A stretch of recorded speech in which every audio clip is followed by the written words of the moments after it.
Ah oui, merci. Nabandiko baleno surtout tindika bo messa na kota la biso babi émission on tout pesaka tout sauf rien. Awande bo sera information na ba précision surtout babi kenik stopper toujours jeunesse à terrain, jeunesse d'investigation to kitaka partout. Merci na fidélité na bino, merci à Rife Kisombe, merci à Papi Kelly, merci à Mamel Zematondo, merci à mon vieux Kwami.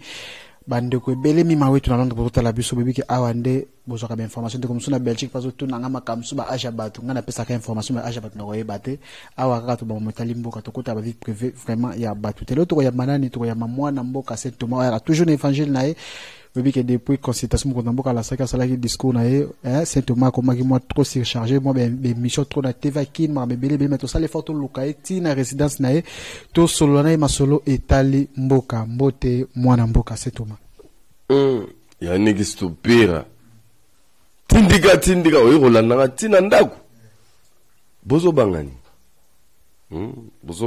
ulandika ngapo bozo banga kabila bene zo pesa matina bateva kine mais oui biso to lobaki to yebisa bato ka makambo yo ba komona ava bandima parce que tisikoyo malgré toujours ça la forme bato belé baza ba rabi baboy ko changer c'est-à-dire que ba moni yango mais ba mo ba bete biso boy na biso ma trop c'est tout matozonga no mo keka sima avant to kota na ba détail émission na biso discours chef de l'état ba miso c'est là qui a 7 minutes ba miso ba critiquer ba bi message to zela ki yango wana te surtout ba ndeko mingi baza côté pena tendance chef de l'état to zela ki a dissoudre ça la boy mais ba moni yango te ba miso bi talobi ne lo côté mais après discours wana tout le monde va retomber ba réunion bande.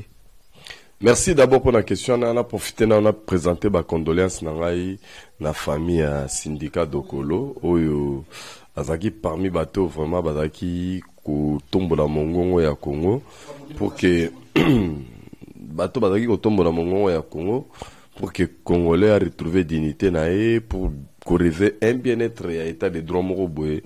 Vous avez revenu à comment on peut réalité avec le président Félix, vraiment qui a tikibiso à l'âge de fer, vraiment nous regrettons, mais nous sommes comme ici parce que mon cas nous a awa biso neti ba biso ba Saint Thomas bo mtunandi mais pongai na Saint Thomas ya makama mokilinde na boya surtout sur na mona ote mais mtuneti nzambe a tellement suprême a tellement mnene mokonza ba pe ma auto pe mais donc mon cas nous nende ya ngana ka komikiti sapo aleki nyonso donc personnel. Maintenant pour revenir à ta question au lobby discours à mokonza mboke soki 7 minutes soki 6 minutes.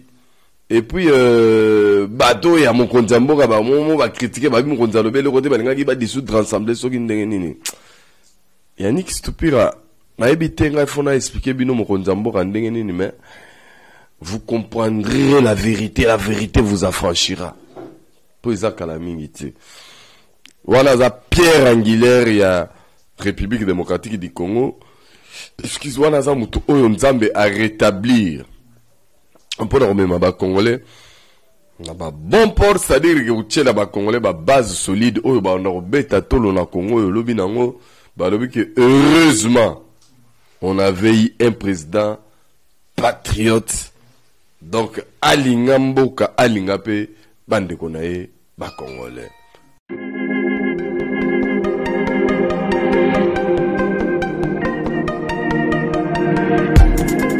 Après 25 ans d'expérience, eh oui, de 1995 jusqu'à ce jour, Elton Store, l'unique shop congolais de Londres, la Grande-Bretagne, tire Londres, et saliko ça la fierté à la communauté nabiso, et surtout, il y a un homme d'affaires congolais sérieux dans la diaspora. Oh yes. C'est créé Elton Store et Sali Kakamoko, le sérieux, à quel na service qui t'a qu'on a client avec ma produit où il y a première classe, il y a qualité supérieure. Oh, il y a ma bombe à Eden Store. Oh yes, mon crime bimbe yeba. Ma maman à Londres va confirmer. Eden Store, c'est le berceau des produits cosmétiques. Il y a solo produits originaux. Et yes, les alipes perso y a produits alimentaires, naturels et organiques. Au travers de nos produits cosmétiques, Eden Store détient le secret. Secret ya solo, où ya poso ya maman moi c'est qui toko. Poso ya moi so penza basali kolula, poso ya moi so mobala kotala ya lembate. poso soko tamboli masanga sima. Eh oui, yango ne ba produit ezoteka na kati Eden Store. Na ba produit alimentaire oya Eden Store, yango ne secret ya cuisine ya mama congolaise. Eh oui, nyonso ko sepelisa mobali na yo ezali pondu, matembele, ngai, ndole, fumbwa, ndunda, bilembwe, oyo nyonso penza, oyo kubonga pona cuisine na yo ezali. Oh yes. Olingi mobali na yo asepela na yo libela na libela.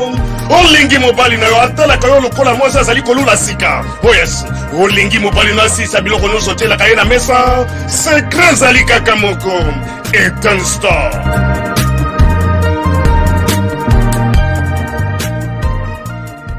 Donc, sur ce point-là, il n'y a pas de débat, il n'y a pas de problème. Maintenant, pour revenir dans le discours, il y a Mkonzamboka, Ozo, Moun Batumsu, ko sous-estimé, Kolobaka, que, à l'objet 5 à 6 minutes, à l'objet 7 minutes, à l'objet l'oroté.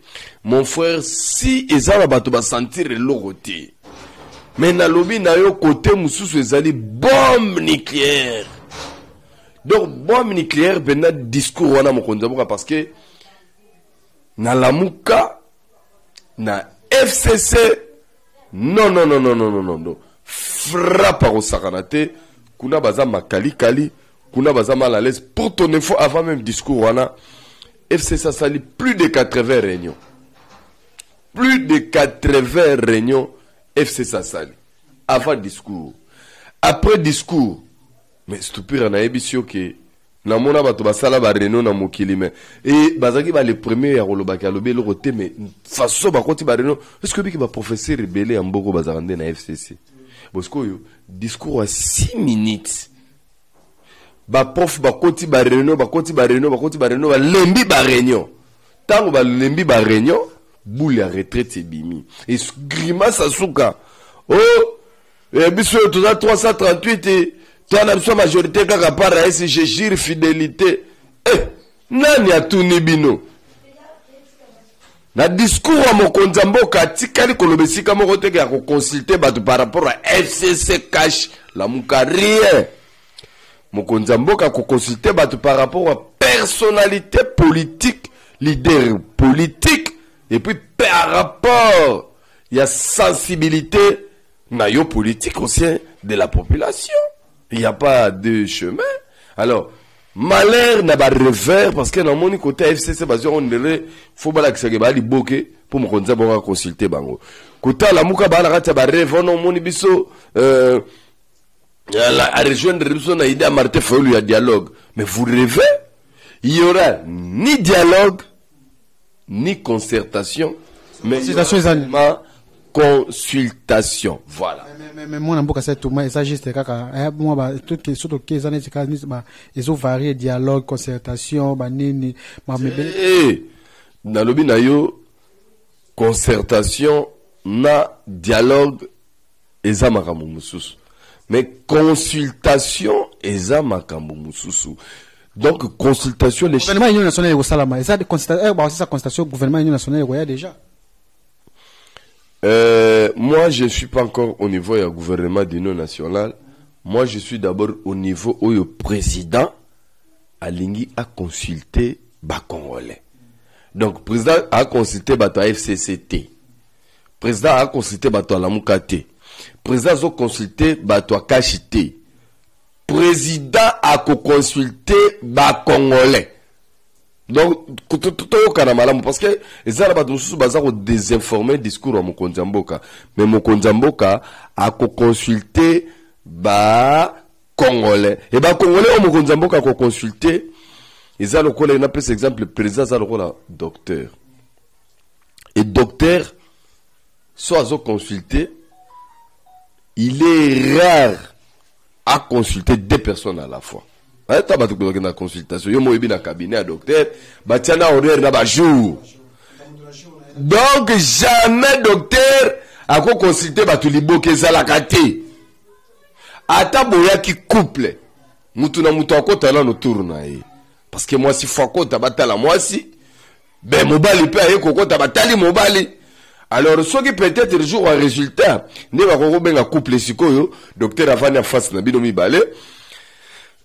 excusez, aza ko pesa score résultat bino papa la maman omoni ndenge boza boye tala boye namoni papa aza na boye mama aza na boye bona yango lokwa namoni boboza la bo photos za bo solution ne diagnostic on a trouvé yango maintenant nazo komela bino on a trouvé ba remède nango yango nde biso sikoyo biso population président la ki biso ko consulter ba congolais o baza ba leader d'opinion ba leader politique ba leader ro bana ba sensibilité na kati na biso population soki asisi ko consulter bango solo lina bango à se faire une idée.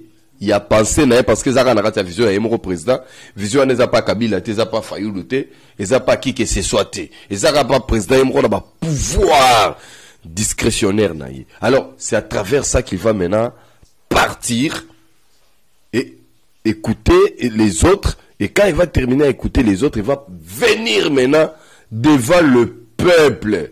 Oh biso tout le peuple d'abord siko ayebisa bango tango ko yebisa peuple Yannick stupide soki président après consultation solo lina peuple Yannick place au kozala ba doit tindika bola nanga bien yeyo donc soki ka président sisi ko solo la ko sala consultation a solo lika na peuple boti na Yannick siko ya pa na ngai na yebisa isko suite ya makambo ko mais pour l'instant venanga tumba kolesha na kati Allemagne IDPS Allemagne na binono ba vieux Jacques donc ba to simbi yango kuna bokende nango bien makambo na lo beza pe pona bino bo expliquera ba to parce que bozali lo na ba to moko boza emporté na confusion discours président zaki tellement mukuse bien que ba fingaka ya tangate azanga diplôme mais lelo na moni discours à 7 minutes plus de 250 réunions banda discours de salami ba retraite za ko se préparer en gestation Kingakati et comme le tourisme donc Kabila mikolo ala lotaka fati kitoko.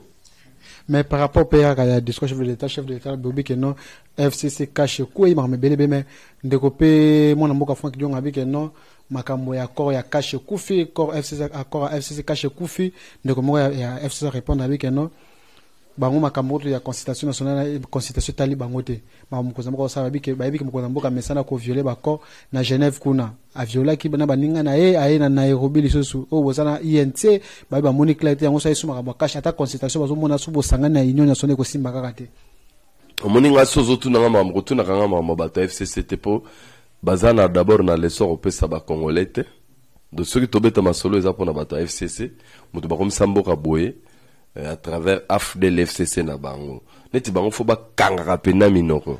D'ailleurs ils nous ont déjà montré que ce ne sont pas vraiment des Congolais bien qu'ils sont des Congolais mais qui ne travaillent pas pour le Congo moins encore pour les Congolais donc ils doivent vraiment fermer leur bouche cousue et puis batala ba Congolais ba sala ba Congolais donc le sobi kaza Congolais facha elikia na Félix amimoni gane Congolais te parce que cause alano au Congolais du sang mais esprit na weza na sou ya Congo te étant donné que tous ba démocrate et que toi la démocratie on a concédé bango ya nyonso tout mais je vous dis Yannick il pas na onde na zaka ko yebisa yo ke na zaka senga ba Congolais balinga na pe balinga mboka na bango bien moment fona insistaka pe na zaka ko yebisa ke Yannick mikolo ko ya il faut éviter masolo ya cash FCC la muka baluba bangala ba Congo ba Swahili parce que Congo ya lobby et senga union sacrée pour la nation.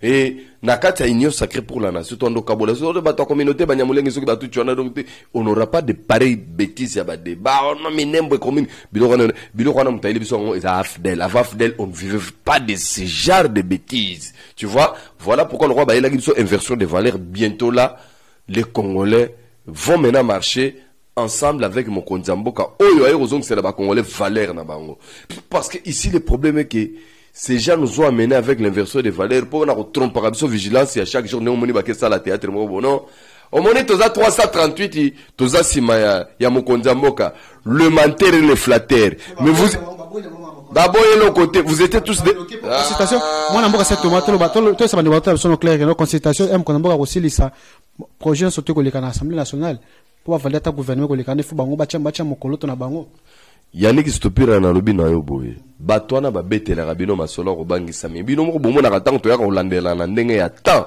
ndenge na lobaka leçon l'état autant bon ko mona que c'était des menteurs avant ngana ndima sirelema biloko bango ba lobi eza ya solo où etunda ya kasende muto moko za na réponse te mais il y avait des grimaces comme ça oui marambusha derrière loba pa mambo atunda ya kasenda quoi hein on ne peut pas nous intimider c'est la dictature. ilunga makunda okaka no sotu ndaka senda longo yo mto yaka to ilunga balobi sotu ndaka senda longo ya ko démissionner. Tu te souviens de ça? Je t'avais dit que avant décembre soko omoni tu ndaka nani ilunga ba démissionner ya ko benganga oka so ilunga na porte parole na limwa na lobi no bande kwana bana grimace na lokuta yo na no mona te. Donc bangone bazana ce ne sont que des aventuriers, tu vois.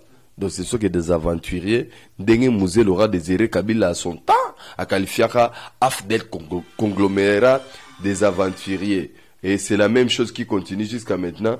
Donc FCCP actuellement Ezali conglomérat des aventuriers. Pourquoi je l'ai dit? Parce que Baebisaki Bisope ertosa l'élection, era propagande. Bango balobi bango tout, simara bango nani Shadari. Tu te souviens non? Le réalité tout le monde a reçu Shadari te. Après l'élection bango tout ba sous non biso tout simaya Kabila. Mais avant ba pona Shadari bazara on a biso la candidat musu te kaka Kabila. Ce sont des grands menteurs. Na sna bisa o Yannick stupira ke namboka o to na batumi bale bakosaka. Makasi et oh. Tout ça, quand Joseph Kabila na Martin Fayulu, ba menteur du siècle, awa sur place na mboka, na libanda pe toana moko, natanga, honoré mbanda. Nzambe usala bato lukuta na Congo, surtout na politique, mais batumi sato pena pardon. Donc, nali fait le seuil wanga na bango, na ye moko satana mtasala lukuta sa baya bango ke, bidon msun degré boko sanga pe na tindi na nga binote do rezanani, Joseph Kabila, Martin Fayulu na honoré ngwanda nanu namona bato bakosaka ba congolais na degré neti na bango te. Mwana mboka Saint Thomas mo investigation to sali to yeke no mo kozamba ko banda ko constituer bato lobi ko banda ko ya marja par ça lobi. Comment est-ce que résultat est bien kozala congolais ko secrétaire pays mo reconnaître pena que no 2 ans na ye eza 2 ans mo ko batali ba intérêt politique muto ata fin politique ya mo blague non rien po yimuta ko pesa aza compte rendre de fois ba congolais 2023. Puis a confirmer biso que le chef tandis que nous ba que no recensement kozala ti 2028. Na lo baraso ko monité kondimate par rapport à évangile de tout ti temps yonde mutumkolo muso sala langa émission zotu na ngai jour on sa tu na mambo ya accord ya Nairobi période mambo ya Cameroun réunion na tangera ko na Nairobi que non la plupart ab accord souvent za respecté te yonde na ebisaki na tangera ki nombre ab accord souviens-toi parce que za ko tu na ngai accord FCC cash ki ba yokana ki 2023 non que Kabila tika théâtre Kabila penza ngetinga na yisa pena mutu na yisa makasi za Kabila ke atika théâtre parce que quand ba député tout ba signer ba prêter serment bi que non fidélité à notre autorité morale. Est-ce que bi que tant ba sala ki FCC sik après élection mais ba ti pas signer autorité morale fidélité lelo ba ti za na FCC papa molera za na FCC akazibutika théâtre nga komona nga sento mangana lo ba makambo bato ba mona na misu biso na kati ba ya ba théâtre te na lobi na bino ke prestation serment au moment que les gars qui n'a parlé du peuple discours à 6 minutes à Mokonzamboka et la kisi boye to sali rupture na AFDEL c'est-à-dire que passion to mona ki depuis 97 banda ba Mouzel aura désiré Kabila traître national a la biso ba James Kabarebe na ba Bizimakara na ba de Gracias Bugera na ba Joseph Kabila na ba Jeannette Kabila na ba Zoé Kabila na ba Moïse Nyarunga na ba Zarias Ruberwa na ba Bosco Tangana na ba Sultani Makemba na ba Runiga donc rupture ya biso na batuana isalama kinde jour président sali discours ya 7 minutes maintenant toujours bana ko refonder Congo ya sika. Et Congo ya sika ils ont tiré base nango na consultation autour so que consultation et kolera malamu Yannick yo ka kulkelera nde ba problème mais le kolo tindinga la loba Yannick na loba bande ko nanga ba congolais ya tindika Mike papa na omonte je crois que zola nanga malamu na masanga cameraman nani gradi bino tout bola nanga na monde entier na les deux administrateurs ya tindika partout bozali José Carlos Balin Chongo ba Francos Chimpuki ba to ba participer na lit bino nyostu lelo na lo ba vérité na ko bomba susu eloko moko te. Donc les consultations que le chef de l'État a lancées là et c'est Salamaki. Oui, c'est une formalité. Pour votre info, Je ne suis pas dans le secret des anges, mais au moins, je vous assure que le chef de l'État a déjà consulté. Non, on a le premier ministre. Je vous dis tout simplement que le chef de l'État a déjà consulté.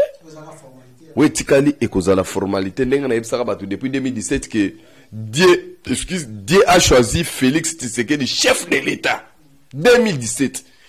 Ceux qui me suivaient sur Internet, dans ma chaîne, que Saint Thomas est le seul journaliste depuis 2017 que élection, à l'époque, Félix était encore secrétaire général adjoint à UDPS. Mais déjà, dans un qui ça va que Moutouako Kamba RDC et Kozala Félix. Il y a un peu de sous les loquets. Consultation et c'est Salamaki. Ou ezali koya, ezali formalité. Et yo la lobby nao déjà que Yannick, ceux qui m'ont contacté d'ici consultation, il y a formalité wana. Et là qu'on s'adressait na peuple, venez me voir. Pour n'appeler ça yo, orientation, il y a sika ya lolenge mboke kokende de pomboka o actuellement la loba ki na bino ke bato basambela kaboke no tout na ba père spirituel na bino. Lolenge nini mboka ezali na maboko ya Nzambe actuellement avec Félix Antoine Tshilombo Tshisekedi.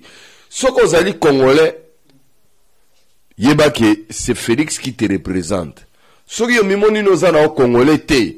En tout cas, bossana na yo parce que il y aura que Félix qui va représenter les Congolais na pas ya Nzambe, na pas ba Koko, na pas ba Tomokili, tina mindele, tina ba Américain au moni, ba Américain ba komi ko landa biso, poto zongisa coopération militaire, ba généraux na bango ba tondaki mukolo wana na palais de la nation, ko signer ba accord kili na mukonze ya mboka na wetali likambo ya armée parce que buzobele ki trop na este wana banda bato 97 bakuya ba yela biso buzoba ya culture ya motema mabe o lelo bana kisasa héritage batikeli ba jeune héritage ya machette kokataka bato bambeli nde na yango eloko wana nde mikolo koya nde otokolite nango esila. Saint Thomas tozoke malembe pona kada osanga de asine kuna mais comment na makamde za ko kene ba kombo des circuler que non après consultation après ministre mais siko gouvernement ilukamba ezatika pour conseil des ministres za les soutien loko moko to ate que non bongo peso ke na ngaka boy mboka ezokende nango kaka boye te mboka ezokende na limemia mboka etambola nango normal ilunkamba yebisanga nkoni bosala vote population voter ilunkamba zalaka voter te yo naka webi émission moko na yebisaki oke ngai ti lelo nde na vandi awa na reconnaître ka ilunkamba te zaki na émission na yo na yebisaki ozo se souvenir lisusu omoni balandi ngai bango nyonso lelo donc ako kosa sous conseil des ministres te ngai nazo yebisa ba congolais ke premier ministre na biso tango akobima bokomona ye abana ko s'occuper na makambo ba congolais la famille ilunkamba ye ayaki ko s'occuper na makambo ba FCC na ya Kabila ayaki ko travailler pour na mboka te premier ministre azaka premier ministre ya FCC pour na Kabila na bato Kabila na bato FCC mais pour na ba congolais te mais bientôt je crois mokonza mboka so asisi musala nyonso akoki ko sunga ngai na ko nommer un informateur à identifier une nouvelle majorité. Comme ça, avec une nouvelle majorité, on aura maintenant à avoir un premier ministre pour les Congolais. Yannick Stupira kaka na micro na wande na zaka web sabat bandaka la tanda sonner alarme na aloba ke FCC cache la muke zala na ba plateforme électorale, ce ne sont que des choses privées. Et quoi que vous allez au-dessus à constitution T. Constitution est chef de l'État et FCC cache la mukate. Je crois que j'ai répondu à ta question. Tout le monde qui est là sur capote ces entretiens na biso. Allié à IDPS, allié na bino, allié tout le monde réunion au gouvernement ko sala mababi que non, baza ko confirmer babiloko ya maison préfabriquée za na Tanzanie, za na Boeza na Kinshasa déjà komaki ndeko msusu tabisinga bien stopper ndenge za ko kenebo ezo risquer te ba laver directeur de cabinet chef de l'État. Non, nalingi te bato ba créer ba prétexte peut-être ngana komona problème to na ngopé na mboko eza ba français on peut zo embrier bato. Oui peut déjà s'africas blatters. Bakanga kaite. Mais ce qui bakangi ba saute muto continuer au travail te. Ba travaillera. Je crois que j'ai répondu à ta question. Donc cela ne veut pas dire que ceux qui misala ne zo continuer et la exi muto tel faut ba la veiller. Mais yo ba préfabriqué. Mais ceux qui motobarotika place wana et vous allez Jamal parce qu'il paraît Jamal à somba bilo on a tinda mena mbongo 57 millions Jamal avocat na lobaki Jamal azwaki 3%. Pourquoi pas si le ballon là était décaté des cabinets bachara AI. On salaire net marché le décaté des cabinets. Non, makambo administratif et ça n'a pas façon et c'est très tard. Donc ceux qui va lobby mutoza directeur des cabinets AI, c'est que Owan Ozarana Azo Salate. Azo Salate, Azana prison. Et le rôle Azana prison. Donc, pour ton info, affaire Izana dans la justice. Ce qui est souka qui la premier degré, la première instance, mais les sera normal directeur cabinet Sika. Tu vois? Alors, à notre niveau, à ma connaissance, le roi problème est dans la justice. Dernière instance, c'est quand ils ont dit, pour ceux qui ont appel. Tant au bout de 3 mois, hein, si on a nommé nouveau directeur de cabinet, on va reconfirmer ça la Haïti. On a rasé kokoto na ngambang. Donc, il y a on a le barana bande ko belé balanda kanga ina expliquer bango que makambo à l'état, to mokonza mboka ndenga diriger mboka akobanda ko sala ngote selon vouloir na biso to ba imer na biso te. Voilà. Donc nous devons laisser les choses telles qu'elles sont. To tikande tangu na tangu parce que na ibsaka yo vérité eza lokola mai ba bombela ka mutakala te laissons le temps au temps na pesimbote na Chesco na mamusola na ngai na mama o abota bango depuis Paris na regreteka confirmer zongi kuna na Paris pa président Chimba na bashiki to mshashino mbote na bino belé na Kiki Kezong ya batu ya mama Bibiane BBC depuis Luxembourg ba Jacques Mwepu batu na IDPS kuna bo s'organiser kaka ndenge kaka un bon élève qui fait comme son maître dit Kaloubi Ngandu depuis Osaka, Japon, l'homme qu'il faut à la place qu'il fallait, yende mukolo toze la peau, aïe fini kabatonyo so badra, tabatutu ba qui dit ba yende mtasa comprendre matière, aoya edu Kaloubi Ngandu, les qui abato professeur lukumo na senda nazo zela bango, baya viens la tumba kolesha, IDPS Allemagne, bon mais mango na nenga kimia, il faut qu'on confondre bato ba comprendre parce que parti nzamba zalaka wana tala nzambe. Pour aller au RDC, aïe se confier à partir des PES, à même IDPS na pouvoir, pour aller travailler na parti au po, et c'est les partis où le peuple a tiré la montée, la voix du peuple, c'est la voix de Dieu. Merci mingi na yo Yannick Stupira, merci na Grady, merci na batutu balandinga na monde entier, bobo sanande évangile te, soko monité kondimate. Na habite na wele ko désannoncer mission mais nous on est sur nga batu na question suka. Bolimbisanga na zaki trop vite en besoin na mikiti sous pona zonga pa ya mutana police du débat na salaire grave. Question suka gouvernement to zelango kan. Non national. Soko monité kondimate. Donc, tous les mais tous les latés, mon apoton dim. Tam suizate, mais vivra verra. Au moni, il y a un bilan au Cana, oh, tous les lacana. Et ça, Marambo Tokana, tu éviter tout comme. Oui, j'en avais tellement de barres 2023, mais est-ce que va comme Moni syndicat ou tactical, syndicat d'Okolo, Moni syndicat tical, va comme la lobaga, va tout le monde. Oh, yo mon moni. Donc, là, voilà. Donc, tous les nenza makomisa kabiso to wele la raté bande ko na bele pe no kisu na poto mingi ba proche mingi ba su ba corona umoni ko ne ko kosila te mais aoka la Congo na ndenge mo mais Congo ngotam so ya na yote umoni di ya le psaki journal na tindaki message pa ya kulutu na ngai honorer banda ke tikana ko sabatu ya luka moyo zonga Congo po facha okanga na yote facha démocrate ba master no ba mokolo pombo na ba kengo bazali na ba baramoto donc ko ya na yope oya ko sala à l'aise. à l'aise. Aya ça la retraite politique pour un gaz t'as ça si la muto akala donc tant que tu tires bouchon dans l'autre donc ba tchaka ngo kate mais ben za comparable na yango aya aussi sa retraite na ye atikande lokuta po ye mo monite ka kosi ba pendant autant de décennies mais amona biloko nyoso ya lobaka ezaka na ici ya solo tepo il est parmi les faibles au ba facilita entrée à Fidel akimi par exemple ba za inapte ba kimi akia libanda akomi ko ba tomboke za occupé pourtant ba basali ba occupé mboka bango lelo koma neti non ça pesa les ça na mani chilombo azalaki tango bosolo na hoteli ka chilombo azalaki honoré ngban ta yo na bizima karabo seki sana ala kisonzela minu na ye Félix azalaki tango yo kendaka ko changer masolo nyoso président Etienne Tshisekedi na président Mobutu basolo la na Cap Martin na France na Nice à l'époque où lequel on a refait que boya baki CNS ezala appliquer Félix azalaki likolo na ba Mobutu appliquer ba carte nyoso concert ya mabe ba po ebaki ba kopa ba masaro ba Museveni ba armé ba Kabila facilité ba otage ba koti ali au conseil général Mayele o yende traître nzokande traître numéro 00 ezalaka yo linete ya Mobutu ba lukango. En tout cas, merci beaucoup Zalaki, message à Soka et Saint-Thomas, tu continues toujours évangile Tindeka, merci na bandeko tout botal à travers le monde. Bon, il y a parlé là vraiment.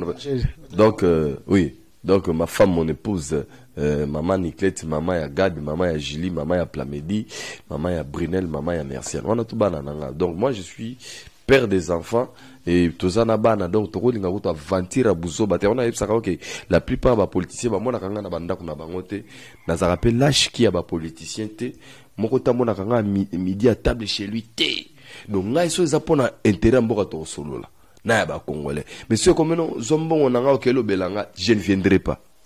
En tout cas, merci Zalaki, message à Soka Saint-Thomas. Bon, s'abonner toujours, on a tindeka ban numéro za affiché wana benga biso dans les bords na tiki bino. Ciao.